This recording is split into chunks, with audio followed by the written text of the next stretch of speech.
부터 만들어진 핵하고 화학 무기를 자동으로 발사하는 체계라고 생각하시면 돼요. 트럼프 대통령이 어디 갈 때 보면 옆에 보면 검은색 가방을 들고 다니는 핵가방이라 그래요. 30분이면 지구는 종말합니다. 굉장히 무서운 거예요, 이게. 사실 우리가 핵무장을 할 이유는 충분해요. 다만 이제 중요한 건 우리 군 같은 경우에는 정찰위성 계속 우주 공간에 지금 띄우고 있습니다. 우리가 이제 핵을 못 만드니까 세계 최대의 재래식 탄도미사일을 만든 거죠. 재래식 무기 가운데서는 사실상 탑5 안에 들 정도로 무서운 무기이기 때문에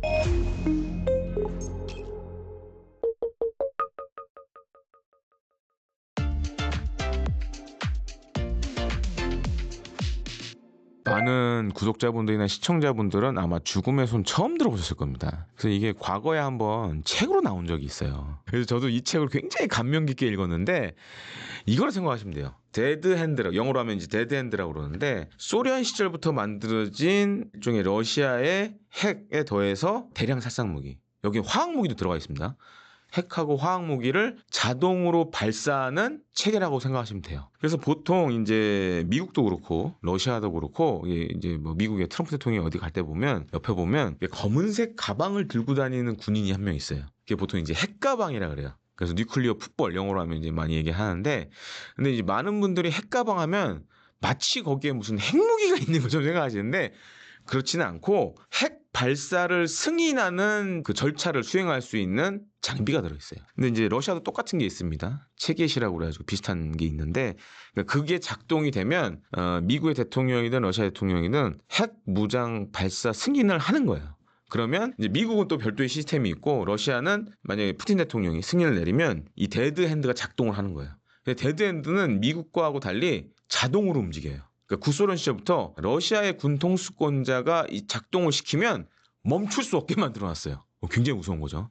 미국은 안 그렇습니다. 미국은 중간에 어떻게 보면 이제 통제할 수 있는 장비들을 갖고 있는데, 그럼 보통 이게 작동이 되면 어떤 상황이 벌어지냐면, 러시아가 만약에 미국을 향해서 대륙간 탄도미사일이나 이런 것들을 발사하게 되면 보통 대륙간 탄도미사일이 비행해서 미국에 떨어지는데 30분 정도 걸려요. 그리고 이제 SLBM은 좀 다릅니다. 잠수함 발사 탄도미사일은 뭐 경우에 따라서 이 SLBM을 싣고 있는 전략 핵잠이 미 본토에 가깝게 가 있다. 그러면 시간이 굉장히 단축되겠죠. 그래서 실제로 이제 과거에 그런 시나리오를 가지고 미국에서 드라마도 만든 적이 있었어요. 그래서 이제 그런 걸 보면 한 뭐 15분, 30분 내에 이제 미국으로 이제 뭐 대륙간 탄도미사일 SLBM이 날아가겠죠. 그럼 미국도 이제 날아오는 걸 보겠죠. 그러면 이제 뭐 미국 대통령이 이 핵가방을 이용해가지고 야 우리도 공격해. 그러면 미국도 ICBM, SLBM은 우르르 쏘겠죠. 그리고 미국은 이제 전략 폭격기들도 날아갈 거고 우르르 쏘겠죠. 그러면 30분이면 지구는 종말합니다. 굉장히 무서운 거예요, 이게. 그래서 이제 이거 관련돼서 그 메드베데프가 협박 아닌 협박을 했는데, 이 얘기는 뭐냐? 공멸한다. 공멸할 수도 있다. 그러니까 그러니까 미국을 향해서 물론 러시아의 그 전 대통령이 협박을 했지만 더 큰 의미는 뭐냐면 데드핸드가 작동되면 지구는 멸망합니다. 그러니까 이건 약간 말싸움이라고 봐요. 뻥카가 섞인 말싸움이라고 보는데, 군사적인 측면에서 말씀드리면 지금 이제 미국이나 러시아 갖고 있는 전략 핵 잠수함, 전략 원잠이라고도 많이 하는데 거기 이제 달려 있는 장착되어 있는 SLBM들은 보통 사거리가 5,000km 이상이에요. 그래서 굳이 예를 들어서 미 해군의 전략 원잠들이 굳이 러시아 가까이까지 갈 필요가 없어요. 근데 대신 미국과 러시아의 중간 정도의 바다에 다들 숨어 있습니다. 그것도 안전한 구역에. 러시아도 비슷해요.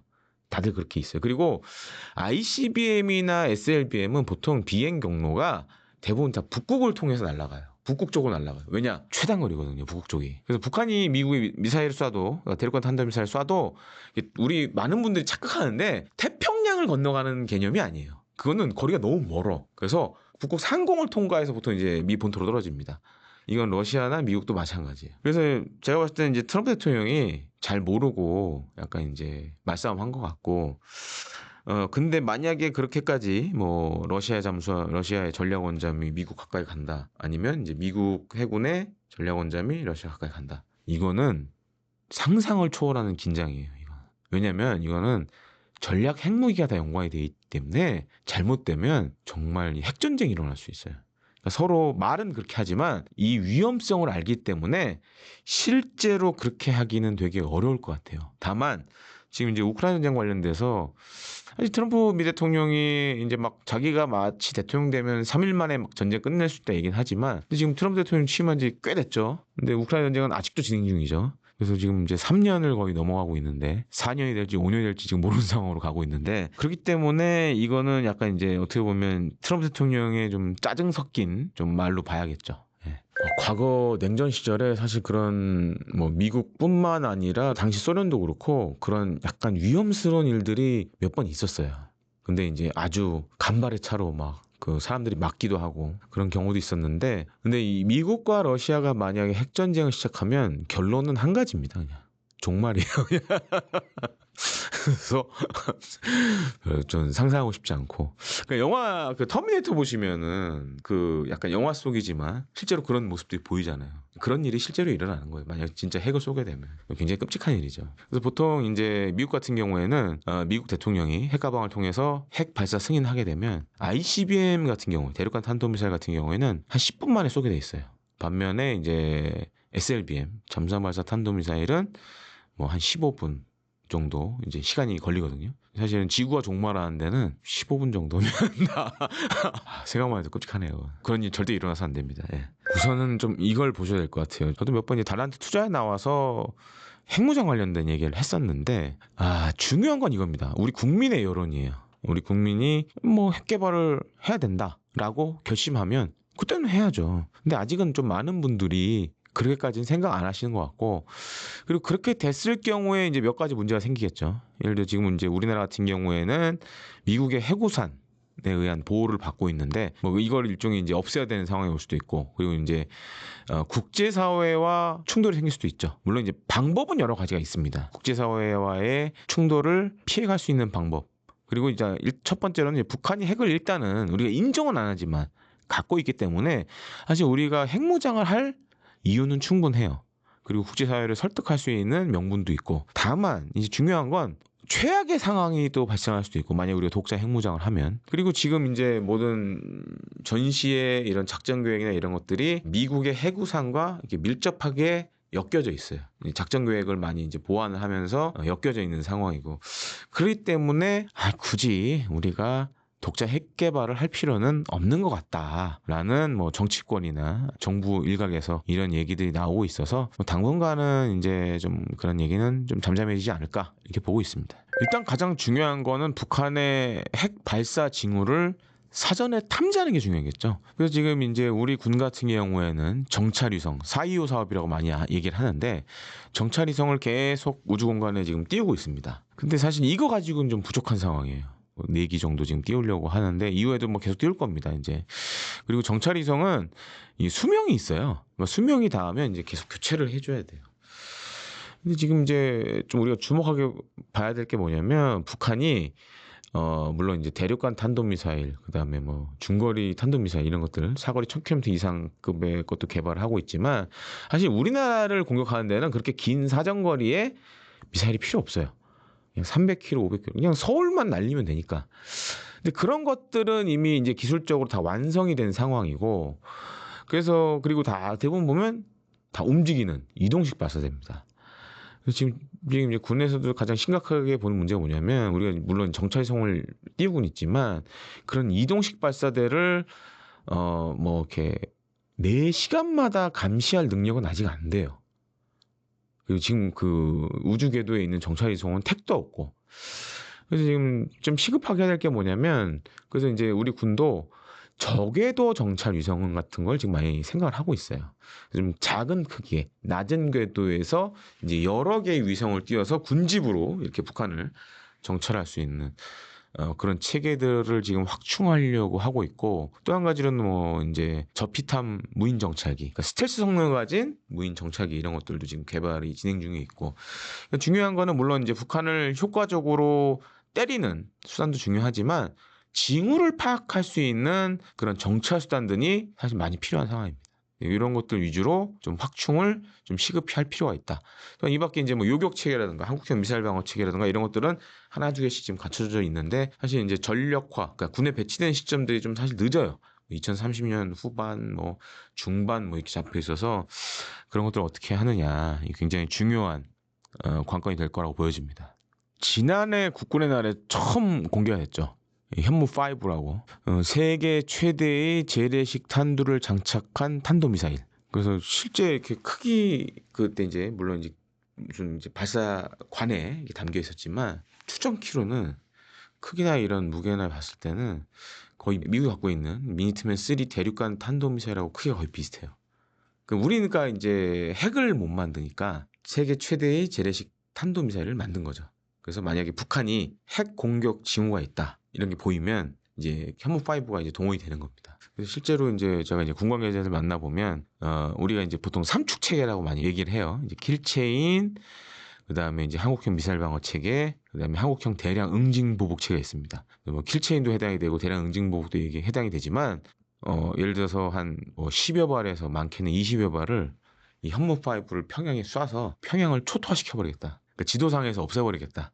그런 계획을 갖고 있어요. 그러니까 물론 이제 핵에 비해서는 위력은 약할 수 있지만 현무5 한 발이 갖는 위력이 사실 어마어마하기 때문에 뭐 재래식 무기 가운데서는 뭐 지금 사실상 뭐 탑5 안에 들 정도로 무서운 무기이기 때문에 그런 걸로 이제 우리가 북한에 대해서 억제력을 갖는 거죠. 예. 그래서 지금 이제 뭐 이제 그런 얘기가 있어요. 현무5도 향후에 종류가 늘어날 것 같아요.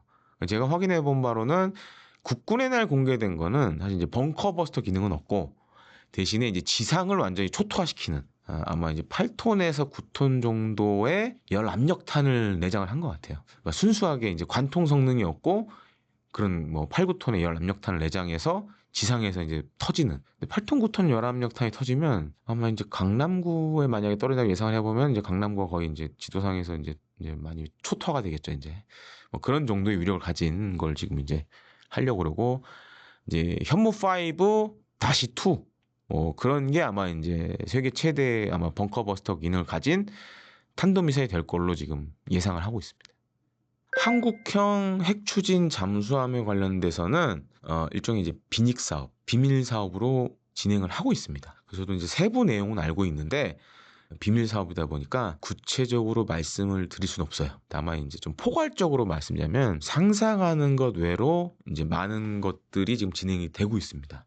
그리고 지금 이제 새 정부도 우리가 북한에 대한 일종의 억제력 차원에서 한국형 원자력 추진 잠수함, 핵 추진 잠수함에 굉장히 관심을 갖고 있어요. 저도 이제 정부 관계자나 군 관계자 그리고 이제 뭐 방산업계 관계자를 만나 보면 뭐 알게 모르게 이제 추진되고 있는 걸로 지금 확인하고 있고 또 한 가지는 이제 제가 이제 운영하고 있는 대영제국이라는 유튜브 채널에서 이제 단독으로 한번 이제 보도를 한 적도 있는데 지금 사실 이제 지난 5월에 해양방산 전시회 마덱스에서 사실 이제 한국형 원자력 잠수함의 외형은 공개가 됐어요. 근데 이제 기존에 그 우리가 갖고 있는 뭐 장보고 2, 장보고 3하고는 좀 외형이 많이 달라요. 그 이제 원자력 추진을 하게 되면 어떤 장점이 있냐면 기존에 우리 해군이 갖고 있는 잠수함들은 보통 이제 디젤 엔진을 일종의 발전기를 사용해서 하는 잠수함입니다. 그래서 속력이 빠르지가 않아요. 그래서 선형을 보면 약간 이제 저속 선형입니다. 근데 원자력 잠수함은 무한의 에너지가 사실상 나오기 때문에 고속을 낼 수가 있어요. 그래서 보면 굉장히 이게 미국이나 뭐 러시아의 잠수함들 원자력 잠수함들 보면 이게 굉장히 유선형 모양으로 돼 있어요. 그러니까 수중에서 고속을 낼 수 있는 고속 선형의 모양새를 갖고 있습니다.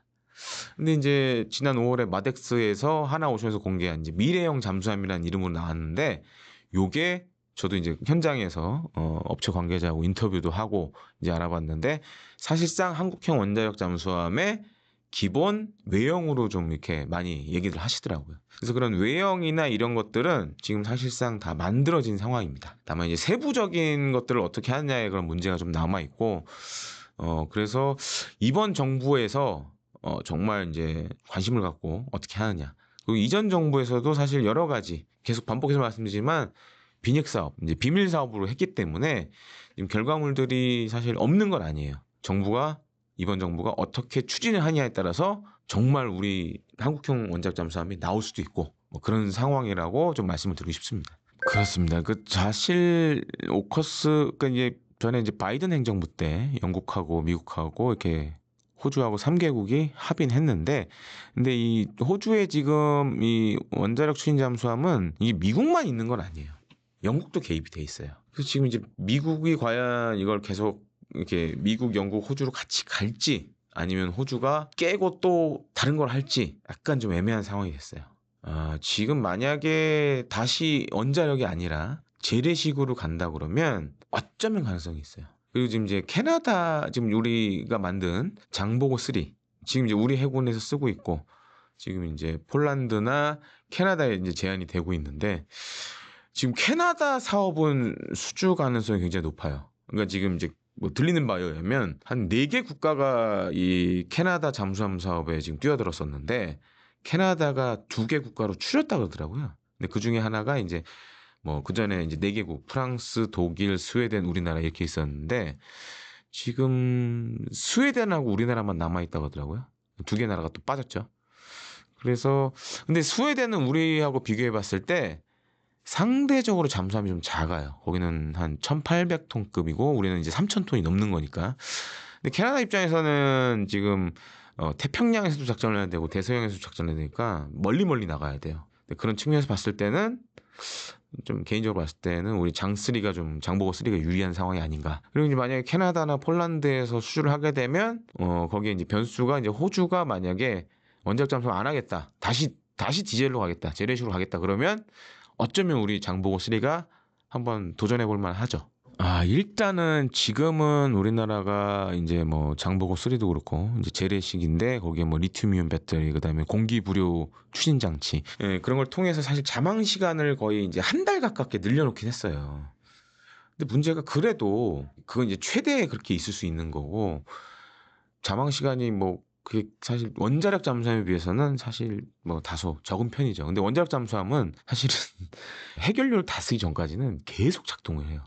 미국 같은 경우는 심지어 이렇게 합니다. 이제 전략 핵잠수함 같은 경우는 2교대로 돌려요. 그 잠수함을 또 그렇게 뭐 크게 정비할 필요도 없고. 근데 한 번 정비를 하면 크게 해야죠. 그래서 뭐 블루팀, 골드팀으로 나눠서 이렇게 실제 운용을 하기도 하는데, 그만큼 이제 적이 예상하지 못한 바다에 숨어 있다가 물론 이제 제가 추정키로는 우리가 만든 한국형 원자력 잠수함에도 SLBM이 탑재가 될 거예요. 물론 이제 핵탄두 갖고 있지 않지만 저기 예상치 못한 지점 그리고 찾을 수 없는 곳에서 일격의 불시에 일격을 날릴 수 있는 거죠. 그런 측면에서는 위협적이죠. 북한뿐만 아니라 주변국들에게 굉장히 위협적인 존재가 될 수 있다. 그런 걸 통해서 일종의 이제 우리가 억제력을 갖는 거죠. 그러니까 우리를 함부로 건드리지 못하는 억제력을 가질 수 있는 거죠.